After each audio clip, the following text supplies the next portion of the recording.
అందరికీ నమస్తే నుల్లా అంతా మంచేనా నుల్లా మరి ముచ్చట్లు చెప్పుకుందామా చలో పాండ్రి టేస్టీ గోల్ ఆయిల్ సమర్పించు ధూమ్ ధామ్ ముచ్చట్లు షురు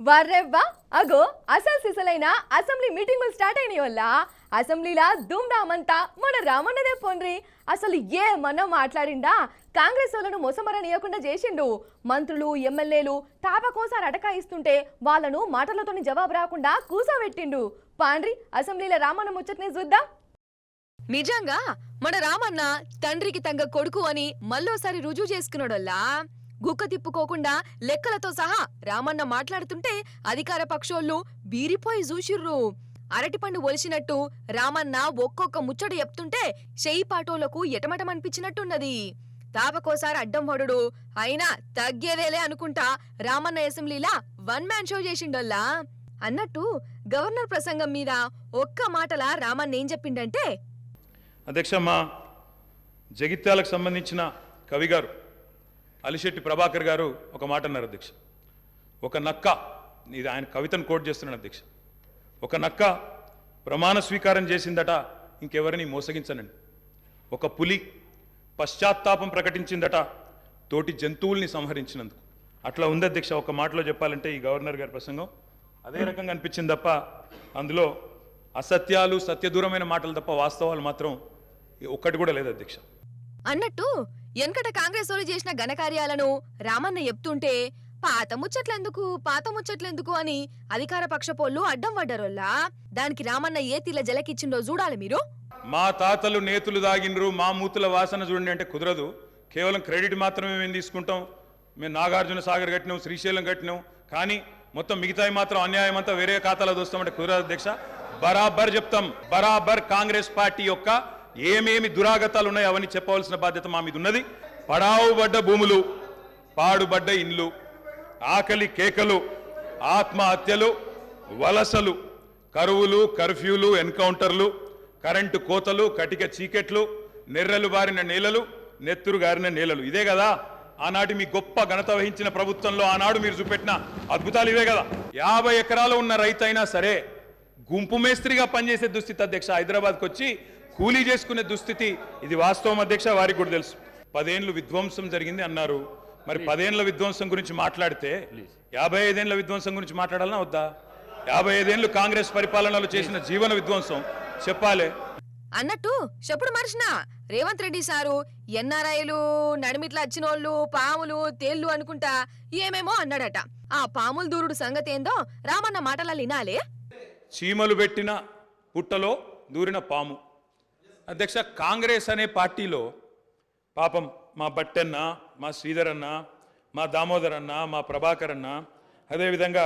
మా ఉత్తమన్న మా కోమటిరెడ్డి వెంకటరెడ్డి అన్న మా దామోదర్ అన్న వీళ్ళందరూ కలిసి పెట్టిన పార్టీలో ఇవాళ దూరి ముఖ్యమంత్రి పదవి తీసుకున్న ఆయన చీమలు పెట్టిన పుట్టలో పాముల గురించి మాట్లాడితే చాలా చండాలంగా ఉంటుంది సార్ నిజం చెప్తున్నా మన రామన్న ఈ శాస్త్రం చెప్పినాక అధికార పక్షంలో ఉన్న చాలా మంది లోపల మస్తు దిల్కుషయ్యుండాలి బల్లలు కూడా సర్వపోయిర్రట మళ్ళా ఎందుకులే అని ఊకున్నారని అంటుండ్రు అన్నట్టు మన కేసీఆర్ సార్ 10 ఏళ్ల పాలనకు కాంగ్రెస్ వాళ్ళ 50 ఏళ్ల పాలన నడుమ ఉన్న ఫరకేందో అప్పుడెట్లుండేనో 10 ఏళ్ల సంధి ఏ తీర్లా మారిపోయిందో కళ్ళకు గట్టినట్టు చెప్పిండు రామన్న ఇనాలే మీరు 50 ఏళ్ల గోస తర్వాత కలిసొచ్చే కాలానికి నడిసొచ్చే కొడుకు కేసీఆర్ తెలంగాణకు తెలంగాణ తల్లిని దాస్య శృంఖలాలు తెంచిన కొడుకు కేసీఆర్ గారు అధ్యక్ష వాళ్ళ వారు మాట్లాడినారు గవర్నర్ గారు గత 10 ఏళ్ళని మాట్లాడుతున్నారు చెప్తాం అధ్యక్ష విద్యుత్ సంస్థల గురించి చెప్తాను ఇంకా చాలా విషయాలు చెప్తాను మేము 39 మంది ఉన్నాం వాళ్ళు 64 మంది ఉన్నారు మిడిసిపడుతున్నారు అధ్యక్ష ఎంత అధ్యక్ష తేడా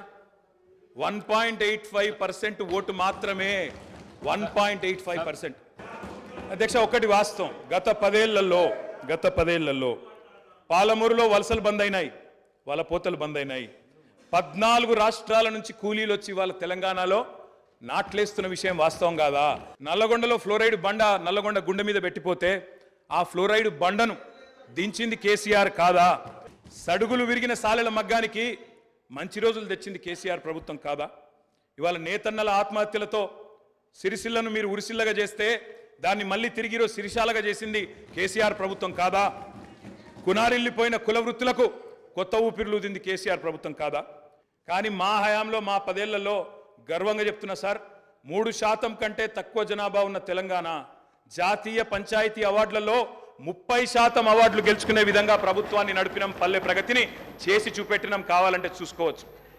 అధ్యక్ష, గత 10 ఏళ్లలో రక్తాన్ని రంగరించినాం, మెదళ్లను కరిగించినాం, ప్రాణం పెట్టి పనిచేసినాం. కాబట్టే ఇవాళ ఒక్కొక్క రంగంలో భారతదేశంలోనే తెలంగాణ అగ్రగామిగా ఉన్నది.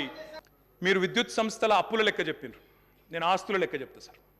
అధ్యక్ష, 81,516 కోట్ల అప్పు చేసిపోయిండ్రు అన్నారు అధ్యక్ష. కానీ కేసీఆర్ గారి ప్రభుత్వం తెలంగాణ రాష్ట్రం ఏర్పడిన తర్వాత సృష్టించిన ఆస్తుల గురించి చెప్పలేదు అధ్యక్ష. ఉద్దేశపూర్వకంగా బదనాం చేయడానికి, బట్టగాల్చి మీదేయడానికి, అప్పుల సాకు చెప్పి 6 గ్యారంటీలు గొట్టెతందుకు ఒక ఉపోద్ఘాతాన్ని రూపొందించి ఇగో అప్పుల పాలైపోయింది, దివాలా తీసిందని చెప్పి తప్పించుకోవడానికి తప్ప ఇంకోటి కాదు అధ్యక్ష. ట్రాన్స్కో ఆస్తులు వాళ్ళు అప్పచెప్పిపోయినాడు మాకు 2014లో 7,461 కోట్లు. ఈరోజు అధ్యక్ష ట్రాన్స్కో ఆస్తులు మళ్ళీ తిరిగి మేము వాళ్ళకి అప్పచెప్పినప్పుడు 24,476 కోట్ల అధ్యక్ష. జెన్కో ఆస్తులు అధ్యక్ష, టీఎస్ జెన్కో ఆస్తులు ఆనాడు 19,607 కోట్లు 2014లో, ఈరోజు 53,963 కోట్ల అధ్యక్ష. అధ్యక్ష, డిస్కామ్లు ఎన్పీడీసీఎల్, ఎస్పీడీసీఎల్ ఆ రోజు వీళ్ళు మాకు అప్పచెప్పిపోయినాడు మరి చాలా తక్కువ ఉండే అధ్యక్ష. ఈరోజు ఆస్తులు చూస్తే 59,132 కోట్లు, 81,000 కోట్ల అప్పులు అన్నారు అధ్యక్ష. కానీ ఆస్తులు మా ప్రభుత్వం సృష్టించింది మొత్తంగా కలిపితే 1,37,571 కోట్లు.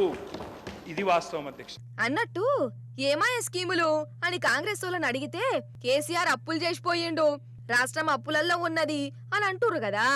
అసలు నిజంగా కేసీఆర్ సార్ అప్పులు చేసిండా? రాష్ట్రానికి ఏమిచ్చిపోయిండు? ఏంది కథ? రావన్నా చెప్పన్నా. వాళ్ళు ఇచ్చిపోయినాడు ఆనాడు 19 లక్షల పంప్ సెట్లుంటే, వ్యవసాయ పంప్ సెట్లుంటే, మా ప్రభుత్వంలో అధ్యక్ష అవి 28 లక్షల పంప్ సెట్లు అయినాయి అధ్యక్ష. ఒక్క రైతులకు విద్యుత్ ఇవ్వడానికి ఉచితంగా 24 గంటల ఉచిత విద్యుత్ ఇవ్వడానికి అధ్యక్ష మేము ఖర్చు పెట్టింది సంవత్సరానికి 1,000 కోట్ల రూపాయలు అధ్యక్ష. అధ్యక్ష, విద్యుత్ ఉత్పత్తి సరఫరా వ్యవస్థను మెరుగుపరచడానికి, అస్తవ్యస్తంగా ఉన్న డిస్ప్రపోర్షనేట్గా ఉన్న డిస్ట్రిబ్యూషన్ చక్కగా చేయడానికి మేము పెట్టిన ఖర్చు అధ్యక్ష 98,726 కోట్లు అధ్యక్ష. మాటలతో, ఊకదంపుడు ఉపన్యాసాలతో, ఎటుబడితే అటు గావు కేకలతో విద్యుత్ సంస్థలను సరి చేయలేము అధ్యక్ష. పెట్టుబడి పెట్టాలి. పెట్టుబడి ఉత్పాదక రంగంలో పెడితే దాన్ని పెట్టుబడిగా చూడాలి తప్ప అప్పు అని మాట్లాడడం అనేది శుద్ధ తప్పు అధ్యక్ష. అధ్యక్ష, నేను ఇంకొక లెక్క చెప్పాలి అధ్యక్ష. వారు మాకు అప్పజెప్పిపోయిన నాడు ఉన్న 400 kV సబ్స్టేషన్లు తెలంగాణలో 6, ఈరోజు 28 అధ్యక్ష. మేము 2014లో బాధ్యతలు చేపట్టినాడు 220 kV సబ్స్టేషన్లు 51. మేము కట్టింది 10 ఏళ్లలో మరొక 52, మొత్తం కలిపి ఈరోజు 103 220 kV సబ్స్టేషన్లు.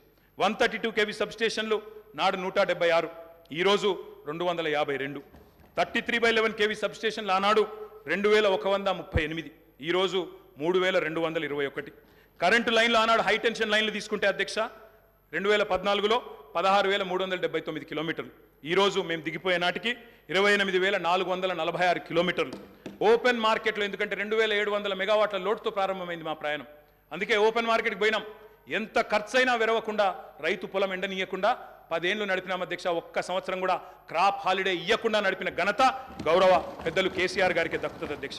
నేను అడుగుతా ఉన్నా అధ్యక్ష, ఈ ప్రభుత్వాన్ని మాకు దృఢమైన చిత్తం ఉంది. మోటార్లకు మీటర్లు పెట్టం అని తెగేసి చెప్పినాం. అదనంగా 25-30 వేల కోట్లు నష్టం వస్తున్నా తెగేసి గట్టిగా నిలబడ్డం, రైతులకు అన్యాయం చేయమని చెప్పినాం. ఈ ప్రభుత్వం ఆ మాట మీద నిలబెడుతుందా లేదా మోటార్లకు మీటర్లు పెడుతుందా చెప్పాలని చెప్పి కూడా నేను గౌరవ ముఖ్యమంత్రి గారిని కోరుతా ఉన్నా. రాష్ట్రంలోని రైతులందరి పక్షాన కూడా తప్పకుండా ప్రశ్నిస్తా ఉన్నా. ఉచిత విద్యుత్తును ఊడగొట్టే పన్నాగాన్ని ప్రతిఘటించినాం అధ్యక్ష. నేను ఒకటే కోరుతా ఉన్నా, కొత్తగా వచ్చిన ప్రభుత్వం ఒకటి కోరుతా ఉన్నా అధ్యక్ష, విద్యుత్ విషయంలో 3 గంటల కరెంటు, 10 HPల మోటార్లు, ఆ మాటలు వినవద్దనే కోరుకుంటున్నాం అధ్యక్ష. 24 గంటల కరెంటే ఉండాలని కోరుకుంటున్నాం. వ్యవసాయానికి 24 గంటల కరెంటే ఉండాలా, గృహాలకు 24 గంటల కరెంటే ఉండాలా, పరిశ్రమలకు కూడా మళ్ళీ పవర్ హాలిడే ఇచ్చే దుస్థితి రాకూడదని కోరుతా ఉన్నాం. అది సంగతి. అంతే కదా నొల్లా? అప్పటికి ఇప్పటికీ తెలంగాణ ఆస్తులు ఏ తీర్ల పెరిగినాయో ప్రతి ఒక్కరికి ఎరికే. 10 ఏళ్ల తెలంగాణ దేశానికే కొత్త తోవ జూయించింది. ఇదేదో రామన్న చెప్పిన మాటనో, నేను చెప్పే మాటనో కాదు. ఎన్నో మాటల కేంద్రమోళ్ళు చెప్పిర్రు, వేరే వేరే రాష్ట్రాల నుంచి వచ్చిన జనాలు చెప్పిర్రు కదా. కానీ ఏ మాట కామటనొల్లా, అసెంబ్లీ మీటింగులంటేనే బోర్ బోర్ అంటారు కదా. కానీ నాకు మాత్రం రామన్న మాట్లాడుతున్నంత సేపు మస్తు మజా అనిపించింది. అధికార పక్షం దగ్గర జవాబులే లేకుంటాయినాయి.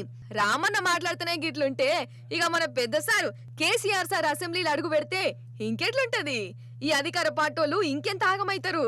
ఇగో గిట్లనే అంటుర్రల్లా అసెంబ్లీ మీటింగ్ చూసిన జనాలు.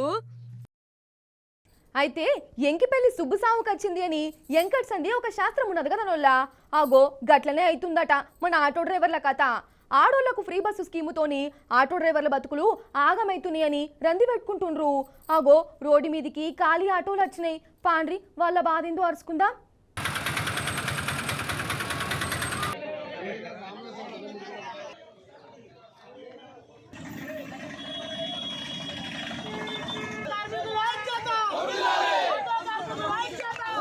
ఆగో ఆటోలు ర్యాలీ తీసినాయి, డ్రైవర్లు రోడ్ ఎక్కిర్రు. ఈ కాంగ్రెస్ ప్రభుత్వం కడుపు కొడుతుందని రంది పెట్టుకుంటుండ్రు.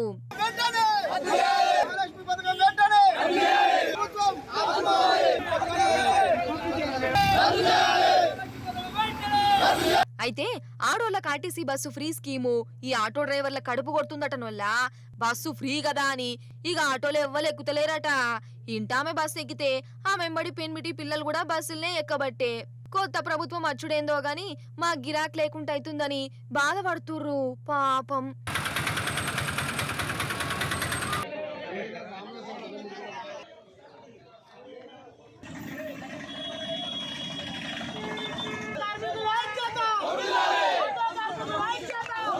ఆటో డ్రైవర్లు ఎంత సంపాదిస్తారోల్లా మా అంటే రోజుకు 500 నుంచి 1000 రూపాయలు వస్తాయి. అందులోనే పెట్రోలు డీజిల్ ఖర్చు పోతుంది. వాళ్ళకి ఆటోలు నడుపుడు తప్ప వేరే పని రాదు కూడా. ఒక్కొక్కరు 30 ఏళ్ళు 40 ఏళ్ల సంది ఆటోలు నడుపుకుంటేనే కుటుంబాలను ఎల్లదీస్తుర్రు. అసొంటిది ఇప్పుడు గిరాకీ లేకుండా చేస్తుర్రు అని గరమైతుర్రు. ఇగో గీ అన్నల బాధ ఇన్నూరి మీరు చెప్పే పెద్దన్న నీ బాధ ఏంది? ఆడోళ్ళు ఫ్రీగా బస్సులు ఎక్కితే నీకేమైతుంది? ఒక ప్రభుత్వం ఇన్ని ప్రభుత్వాలు వచ్చినప్పటి నుంచి ఒక పథకం పెట్టినప్పుడు ఒకళ్ళు ఎప్పుడూ నష్టపోలే. ఈ మహాలక్ష్మి పథకం ద్వారా ప్రతి ఒక్క డ్రైవరు నష్టపోతున్నాడు. దయచేసి నేను చెప్తున్నా సీఎం గారికి ఏమని చెప్తున్నానంటే, ఒక్క మహాలక్ష్మి పథకం ద్వారా చాలా మంది డ్రైవర్లను ఉపాధి కోల్పోతున్నాం. దయచేసి ఈ మహాలక్ష్మి పథకాన్ని రద్దు చేయాలని ప్రభుత్వాన్ని వేడుకుంటున్నా. చాలా మంది కుటుంబాలు ఆగమైదాని. రేపు పొద్దున లేస్తే మేము వచ్చి రోడ్ల మీద తిరిగి బతికేటోళ్ళం. మేము ఇట్లాంటి పథకాల ద్వారా మేము మస్తు ఆగమైతున్నాం సార్. మీకు దయచేసి కాలు మొగి చెప్తున్నా, కొంచెం ఈ పథకాన్ని బంద్ చేయాలని కోరుకుంటున్నాం. బొక్కాడితేనే డొక్కాడే పరిస్థితి ఉన్న ఆటో డ్రైవర్లకు ఈరోజు కాంగ్రెస్ గవర్నమెంట్ రాగానే మా ఆటో డ్రైవర్ల పొట్టల మీద కొట్టుడు చేయండి. కాబట్టి ఈరోజు ఎవరు కూడా అడగలేదు, మేము అడిగినా కూడా దానికి మేమేమనలేదు. కానీ ఈరోజు ఆటో డ్రైవర్లు ఎంత ఆవేదన చెందుతున్నారంటే ఆటో కుటుంబాలు కూడా 50 లక్షల కుటుంబాలు కూడా రోడ్డు మీద పడే పరిస్థితి ఏర్పడింది. కాబట్టి దయచేసి ఈ ప్రభుత్వము రేవంత్ రెడ్డి గారికి మేము ఒకటే చెప్తా ఉన్నాము, మా ఆటో డ్రైవర్లకు జీవన ఆధారం చూపియాలి. ఇన్నరానోల్లా ఈగో గిట్ల నడుస్తుంది లొల్లి. ఏదన్నా పథకం పెట్టేటప్పుడు అన్ని దిక్కుల ఆలోచన చెయ్యాలే కదా. గా ఆలోచన అసలే చెయ్యలేదు ఈ కొత్త సర్కార్ అని డ్రైవర్లు శాపాలు పెడుతుర్రు. అన్నట్టు చెప్పుడు మర్చినా గీ బాన్స్వాడలా ఓగైనా ఆడోళ్ళెక్కిన ఆర్టీసీ బస్సుకు అడ్డంగా నిలబడి నిరసన చేసిండోల్లా. అగో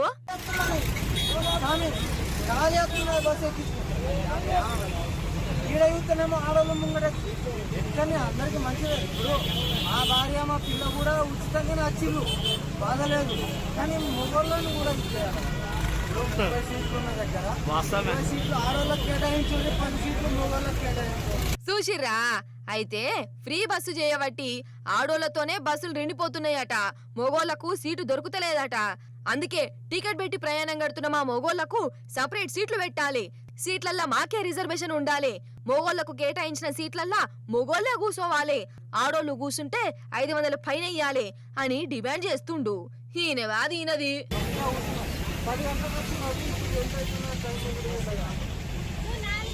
ఇక గివ్వుల్లా ఎల్టీ ముచ్చట్లు మళ్ళీ రేపు వచ్చినప్పుడు ఇంకిని ముచ్చట్లు పట్టుకొని వస్తా. అప్పుడు దాకా చూస్తూనే ఉండండి టీ న్యూస్. టాటా.